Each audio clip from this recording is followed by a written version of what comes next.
Good morning বন্ধুরা, welcome back to my channel. কেমন আছো সবাই? আশা করছি সবাই ভালো আছো।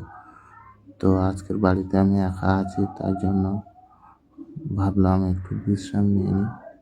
তো তো শুয়েই ছিলাম।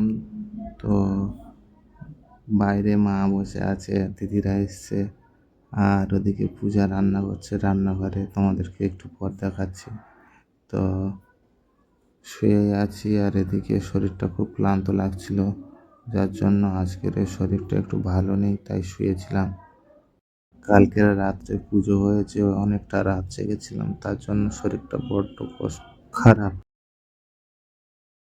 কিন্তু বিশ্রাম নেই বললে কি নেওয়া যায়, ওদিকে সবাই ডাকছে, আর আর এদিকে পেটে ছুঁচোয় টন মারছে, খিদেও পেয়েছে। তো চলো, মা এখানে বসে আছে, আর আমি এখন কিচেনের দিকে যাচ্ছি, দেখা যাক কি আছে।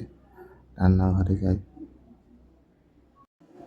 তো এখানে তো কিছুই দেখতে পাচ্ছি না, দেখো কিছুই দেখতে পাচ্ছি না, কোনো খাবারও নেই।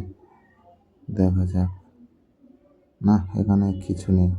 তো দেখো, আমি নিজেই ক্যামেরাম্যান, আমি নিজেই এডিটর, আমি নিজেই একা সব। আমার ফোন ধরার কেউ নেই, ঠিক আছে? তো চলো, পড়ে গেল বাটিটা। পূজার সঙ্গে যখন ঝগড়া হয় তখন আমি একলা একলা তখন এরকম খিদের জন্য ছুটি। চলো রান্নাঘরে দেখি পূজা কী করছে। এই দেখো, পূজা রান্না করছে, এদিকে আমার সঙ্গে তো কথাই বলছে না, আর আমি এদিকে দেখো ভিডিও করছি বলে চুপ করছে, আছে তাকিয়ে আছে। তো চলো ফিরে যাই, ও তো কথাই বলবে না আমার সাথে এখন। তোমরাও বাড়িতে থাকলে এরকমই, বউয়ের সাথে ঝগড়া করলে কি এরকমই করো? তাহলে কমেন্টে জানিও। তো চলো, আজকে টাটা, বাই বাই।